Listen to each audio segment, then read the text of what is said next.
Jay Crawford, Adam the Bull, Garrett Bush, Dustin Fox, Jason Lloyd, Tyvis Powell, plus, ba-da-da-da-da, you're loving him, Mikey McNuggets. And so many big names, it would take me hours to say all of their names. The ultimate Cleveland sports show starts now. Booyah! Welcome to the Ultimate Cleveland Sports Show on WKYC. Happy Friday. We're here for the next 30 minutes to talk all things Cleveland Browns. Here's a question for you. Before last night's game, the New York Giants were 1-3 in the NFC East and looked to be dead in the water. They woke up this morning with great hope in New York about their Giants. Could that be us about the Browns Monday morning? You never learn. G-Bush. Hey, listen, in the Silly middle me. of the night, a little trade took place. Greg Newsome going to the Jacksonville Jaguars. Tyson Campbell right here for the Cleveland Browns. We'll talk about what to expect from him. Are they going to be on the same page? And will Aaron Rodgers find the missing link and the weak link in the Browns secondary? Jason. Dillon Gabriel's first start, what'd you think? Some good, some bad. What does he have to improve on, of all places in Pittsburgh, in his second start to make you feel good about the direction of the Browns? Is that even possible? Mikey? Yeah, we're going to do some pre-written headlines to make our predictions for the game, but we also have a Coach Tyvis segment highlighting the game-winning touchdown Minnesota scored last week. And this one hurt Tyvis because Denzel Ward is his guy, former Buckeye teammate, and it did not obviously end well for Denzel. But we start with with Dillon Gabriel and the improvements we need to see in week number 2. Jay, he threw 2 touchdowns last week against the Vikings. First quarterback to do that this season. But he also had some things he needs to improve on. What are you looking for specifically in his second career start? More downfield throws. I want to see him stretch the offense more than 5 yards beyond the line of scrimmage. Hopefully, Jason, I love the term you used in the YouTube show. Hopefully they're going to take some of the seatbelts off of him and let's see what he can do uninhibited. And I know you're not going to give him the whole playbook, but I hope that they add another 20% of it for this week's game. This is a rivalry game, some say. This is a place that we haven't won in the regular season in 22 years. If you want Dillon Gabriel to win the fan base over, like Baker Mayfield did a number of years ago, this is the opportunity to do it. If they come back from Pittsburgh with a victory and Dillon Gabriel plays well, now fans can get excited about the future and maybe we do have our guy part 2. So we'll see. But you're not going to find that out throwing the ball 3 yards down the field. You won't beat Pittsburgh if that's what you're going to do. For the record, I know this is going to surprise people. If you look, we've got all these stats now, right? We've got all the analytics and everything. Average depth of target, how far down the field are you throwing it? Wentz and Gabriel were almost identical. One was 6.8, Wentz was 6.8, and Dillon was 6.3, within a half yard. That's the league now. It is. So, yes, it did feel like there was a lot of dink and dunk and a lot of short throws. And some of that might have been skewed by the last 25 seconds, some deep shots down the field, although Wentz had some deep shots to get Minnesota down the field. So it is sort of within how the league operates. What I want to see out of Dillon, take what's given you. And the play that I think gets really overlooked, we talk about he missed Njoku on the seam. He had a throw to Njoku on first down late in the game, about 4 minutes left, I think it was. Wide open in the flat. It's an 8-yard gain. It's just an easy pitch and catch. Yeah. And Dillon missed him. He threw high. And now it's 2nd and 2, and it's a completely different drive. But I thought he had some great throws. The ball to Judy that Judy dropped, I thought was a great throw. The touchdown pass to Njoku, I thought was a terrific throw. So you can see, there are some things that you can see what they like. We just have to see more of it. I do think he's going to get more responsibilities as longer he's in there. I don't know that the Browns have receivers to stretch the field. We've talked about it for 2 years. Their receivers are slow and they don't create separation. So how do you combat that? Well, a lot of that is some pick routes and keeping things short and giving them opportunities for a little bit of run after catch. We've seen that at times with Njoku over the years. So it's a tall task to go into Pittsburgh. I just want to see him take what's given to him because there were opportunities, I thought, last week that were there for him that he missed. Yeah, listen, I always say, you make your living as a quarterback in the NFL by making throws 15 to 25 yards. That's where you find out whether or not you got a quarterback that's going to be something special, or somebody that's going to be able to take you somewhere, or a guy that, may be serviceable, or going to be a backup, or a guy that's going to keep things safe. In terms of the way he played last week, there were some good throws. I thought the high point football on the corner route to David Njoku, went up and caught the ball between 2 or 3 defenders, was a great throw. Jason is correct. There's just a little small things. Bootleg at the end of the game, you could get into your 6-minute offense where Quinshon Judkins had just ran the ball 2 or 3 times. It looks like they were tired. If you hit that little boot pass to David Njoku, that's 8 yards. You pick up 2 yards, and now all of a sudden you force Minnesota to continue to take up time on the clock. So for me, there were some good things that he did. What I want to see is more. There's 2 or 3 plays where you got to take a shot on them. In college, those guys would be covered. That's technically covered in college, but in the pros, some of those guys are technically open. And when you're dealing with a staff and a wide receiver core that don't get really vertical and is not really extremely twitchy and fast, sometimes you're going to have to fit the football in there. I thought he did a good job. Jerry Jeudy missed the ball dropped out. So I want to see some more shot plays. I want to see some more of those things, and then stay clean and continue to hold on to the football. I want to go back to something you said, Jason, which is funny but not funny because it's painful. When talking about the receiving core, you said, look, everybody knows they're not fast and they don't create separation. You left out one other key element. And they dropped the ball. They dropped the ball a lot. So, I mean, when you list the attributes of a great receiving room, you need speed, you need separation, and you need hands. And outside of that, Mrs. Lincoln, was that a good play that you just watched? So here's the problem, and this is my fear. Are we going to learn anything from Dillon Gabriel if that's who he's playing with? But if he's putting it on guys, it's out of his control at that point. The Jeudy drop last week, he did his job. There's nothing he can do about it beyond that. The Njoku one was on him. Go back and look. No, it was. It's a high throw, and he's running away from his dominant side, but some quarterbacks are very comfortable doing that. We don't know Dillon well enough to know if he's comfortable running away from his dominant side or not. Time will tell. But, it's kind of funny, but it's not. And it's not me saying it. The data is there. Oh, no, I know. They're slow. They don't create separation. Aren't they 31st or 32nd in all of that stuff? They're at the bottom. They're very much at the bottom. And then you look around and you go, well, why can't this offense score 20 points? Well, your receivers are slow. They don't create separation, and they drop the ball. So I'm going to apply for a job.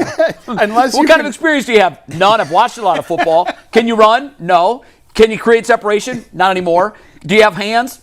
Not really. You're hired. You're on the team.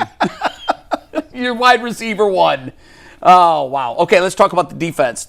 This was an interesting move in a week that had another interesting move. In this week alone, we traded the man who was our starting quarterback 2 weeks ago within the division. Captain Of your team. Team captain. You literally traded him within your division. And then midweek, you trade one of your starting corners. Having the best year of his career. Having another bounce-back year when you're getting ready to play one of the most savvy quarterbacks that will put on a uniform this Sunday. How much impact can we expect Tyson Campbell to have when he's literally only going to have 2 practice days under his belt? Oh, he's going to have an impact. One way or another. Whether it's good or bad remains to be seen, but he is going to make an impact. This is a tough one. When you got a guy coming in, and we talked about this on the YouTube show, zone coverage takes a lot of communication in the back end from your safeties and corners. Greg Newsome had played with Denzel Ward his whole entire career. Those guys back there, Grant Delpit has been a fixture back there, Ronnie Hickman. They've had those guys in the same room for a long time. So now you could get more creative and move coverage and with zones and do some exotic things. But now he's had 2 days of practice. He's only going to be able to play man coverage. Given the fact that Jim Schwartz does not travel corners as much, Denzel Ward is not going to be on DK Metcalf at all times. Aaron Rodgers, savvy as they come, Hall of Fame type quarterback, he's going to find them. He's going to find out what they early and often and check his temperature. And the worst thing you want to be is the new dude that came into a defense that has been playing great, and the guy you replaced was playing great and is a team favorite, and you come in here and you didn't give it up. And by the way, Tyson Campbell's given up a lot of big plays in Jacksonville this year. So that's in the back of your mind. The worst thing you want to have to happen to you, Jason, is being like, man, I got victimized my first day off the bus. That's in Pittsburgh. It's hard to overcome a bad first impression. No. Well, I don't know about that. Expectations, I think, are low just because the situation he's been thrust into. I totally understand why they made the trade. It might be painful in the short term. Long term, it makes sense. If you're not committed to Greg Newsome for the long term, and clearly they were not, you move him for a guy on a pretty good contract who's already had a lot of the money already paid out on it. Yeah. So it makes sense if you like the player. It does, for sure. Yeah, it makes sense on paper. Now you just have to sort of get through this week, give him an opportunity to get in and really understand the system. I think the most pressure it puts on, frankly, is Jim Schwartz to try and make this, I mean, obviously on Tyson Campbell, but on Schwartz as well, to acclimate him, get him up to speed, and put him in situations where he has a chance to succeed. The one thing that the Browns haven't done well is take the ball away. They weren't good at it last year. We're not good at it this year. They were good at it last week. They were good at it last week, but the one thing that I think we all would agree on, if they're going to win games this year, they're going to win the turnover battles in those games. You have to win turnovers and special teams. You have to. And special teams has been a little shaky. Tyson Campbell, if we can put that graphic up where we're comparing his numbers to Newsome's numbers, we've joked that interceptions aren't our thing for our defensive backs, and sadly it's true. But Tyson Campbell has forced 9 turnovers during his time in Jacksonville, 6 picks and then 3 forced fumbles. Greg Newsome's only had 3, and so I think if you're trying to improve in an area that you've been weak at, this might help. Maybe he's a little more of a ball hawk. Maybe he's thinking more, I got to punch the ball out when the running back gets to the secondary. We'll see. Hopefully, and I agree with you, long term, from a money standpoint, this makes sense. Because with each game that Newsome was going out and putting good tape together, the price tag for him next year goes up. Yeah, and clearly they were not interested in committing to him beyond this year. No, they weren't. All right, this is something that I'm really struggling with. We kind of feel like, geez, it got late early this year. They're 1-3. We've seen what they are. They're not going anywhere. I'm sorry, 1-4. They're not going anywhere. But then last night, I'm watching the Giants, who are in a very similar spot with the Browns, both this year and over the last decade, not being very good. They drafted a rookie quarterback and a rookie running back and went out last night and put it on the defending Super Bowl champions. If somehow the Browns find a way to beat the Steelers, they're 2-3 in a division, guys, that no one is running away with. And they would be coming off a win at the team that is in first place. Would they still have hope if they can somehow find a way to win Sunday? The hope? Go ahead. Sure. Statistically, yeah. You look at the division. If you beat the Steelers, you won on the Steelers. The Ravens, Lamar Jackson is out for a sustained period of time. Joe Burrow's out for a sustained period of time. The Kansas City Chiefs and a lot of these other teams aren't world beaters. Yes, statistically, it gives you a little something to play for, and you wonder what if. However, there are the deficiencies, right? Because as time goes on, we talked about on the YouTube show, there's a list of players that the Cleveland Browns may look to move that are bona fide starters for you now, that you would be playing younger guys as you go along. Njoku, right, chief among them. Some of those guys like that. And so, yeah, you would have a nice record, but given what the deficiencies of your team is talent-wise, it's hard to sustain that. But it gives you a little hope to say, hey, guys, we're playing for something. And I don't mind rookies having that hope or spark to say, hey, this is what winning is what they can provide with spark. Yeah, we saw it in New York last night. The hope comes from the schedule. If you win this game and you're 2-4, now you look at the schedule going, okay, we just survived the hardest part of our season, and there was a thought you could be 0-6 after those first 6, and you just found a way to win 2 of them. And now it's setting up, okay, now you got Miami coming in here, that's a win. Now you go into New England, that's not infallible. You can beat the Patriots on the road. Now you got a bye week. Now you got the Jets. So you can talk yourself into 2-4, 3-4, 4-4, 5-4 very easily. Yeah. Lose Baltimore 5-5. Win at LA 6-5, so you can find a way now just off that one win in Pittsburgh. Schedule gymnastics, I call it. Yeah. Right. Now, is it going to play out that way? Probably not, because I think G's right, and we talked about on the YouTube show with Zach. I've been saying it really since the Deshaun thing fell apart. 2029, guys, that's all they care about is opening this dome and having a product on the field that they can sell when the dome opens. And they're telling you that without telling you that with all of the moves that they've made, trading all the veteran quarterbacks, trading their starting cornerback in the middle of the night. They're telling you that they aren't really counting the wins on this season. And that's why I said they are not operating like everyone just keeps screaming, fire the coach, fire the coach. They are not operating like a regime that feels like they are in any sort of duress whatsoever. When you trade down from 2 to 5, I'll go back to the draft. You trade down to 2 to 5 to acquire a first-round pick. That's a GM who doesn't think he's in trouble. Sure. Because you don't make that trade if you think you're in trouble. Then you trade all the veteran quarterbacks. You trade your starting cornerback. They are not moving like a team that feels like they have to win this year. No, they definitely aren't. And by the way, in 2029, I'll be collecting a Social Security check. Yeah. So by that point, hey, Jay, I'm looking at Jay. I'm not interested for that. Yeah. I'm out of years, bro. And by the way, I'm not saying it's going to be 2-win seasons for the next 4 years. That's not what I'm saying. Yeah. But I'm saying they want a product that is ready to go, that is a playoff contender, that is an AFC contender when they move into that dome. So that means 2025 is not the priority. Yeah. And they better have a product because the cost of the product is going to go There's going up to be some sticker shock. Substantially. Yeah. I've seen some projections, and I know Cleveland. I know the financial market and the pulse of the city. They're not ready to pay those prices. You gotta come on, They're guys. not ready. Guys, Jimmy, listen, you was 1-31. You can't, I get it. You can't do that twice in 10 years. It can't happen again. No. And I don't think it's going to be that. I mean, yeah, last year was terrible. 3-14. Yeah. Look at this schedule. We just showed you the schedule. I don't care if they lose Sunday. I frankly expect them to lose and be 1-5 after this gauntlet.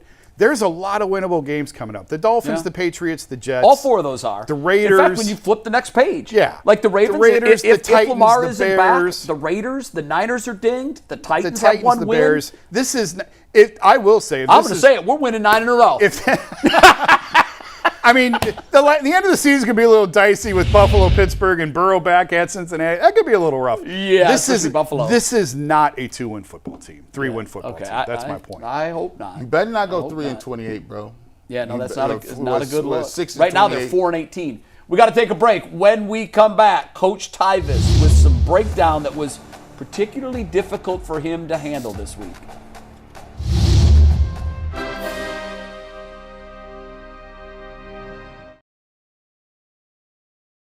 To be informed, hopefully entertained, we're going to inform you right now. We're going to tell you who wins on Sunday between the Browns and the Steelers. And G. Bush, leader of the Kool-Aid Mafia, you get to go first. Are you peddling Kool-Aid? Man, I ain't peddled Kool-Aid in a long time. I wish I could, man. Hurts my heart, but I done seen way too many. Halloween is here, and it's the house of horror. Defense is terrorizes Gabriel. Pittsburgh still the house of horrors for the Browns. Quarterbacks, they lose 26-13. T.J. Watt, Highsmith, Hayward, the names just keep coming. I wanted to pick them. I would love to, but it's Halloween and the mask is on. Steelers going to win this football. You got Mean Joe Green getting a sack? He might come out. Ghosts and goblins. Jack Lambert. The spirit of Jack Lambert. Man, I got to tell you, usually by Wednesday, I'm solid in my pick. Yeah. And I feel 100% confident. But after watching last night with the Giants and the Eagles, and the Giants use really the Browns formula, rookie quarterback, rookie running back. They came in 1-3. They were a mess. Just lost to the Saints. And they rolled snake eyes, man. They hit the jackpot. And I'm thinking, okay, if New York can do it, we can do it. Rookie running back that's looked tremendous. And I almost texted Ant and said, I'm changing my pick. I'm going with the Browns. Clip it. Almost. But almost doesn't count. Only in horseshoes and hand grenades. Losing continues. Steelers top Browns, 27. Real creative, 21. Well, you got you know what? I've decided that I'm going very simplistic on my all the alliteration and the plays on the. You ran out of them. You used them all last year. I did, and the year before. And the thing of it is, like, they're a non-flashy team, So they get a non-flashy beat reporter. Yeah, And that's there all you- I got. We got 1 minute Just the left, facts, Jason. ma'am. What is your headline this I week? really wanted to pick the Browns. I do think it's going to be a good game. The worst thing they could do is fall behind early in that stadium. Ultimately, I could not take Cleveland. The Blitzburg Blues, Browns fall 24-17 to healthy and rested Steelers. They're getting some guys back on defense. They had the bye week last week. There's a lot stacking against the Browns entering kickoff on Sunday. All right. I wanted to pick the Browns, too. I tried. I got close. I picked them to beat the Vikings last week. I did but too. This week, I think it's another close game. Unfortunately, I have a supercomputer malfunction. Steelers turn a late Gabriel turnover, not an interception, a strip sack, into points and escape a backyard ball, 20-17. Bull picked the Steelers to win 16-13. Well, that clinches it. Browns are winning. The Browns are winning because it's a clean sweep for us picking the Steelers. Whenever we do that, we usually are all wrong It together. happened against Green Bay. It did happen against Green Bay. We all picked them to lose to Detroit, though. Enjoy the game. Enjoy the post-game show. Show up live. Sweet Pork Wilson's. Yes, enjoy it, and we'll see you you Monday there. with a full recap and a lot of super chats.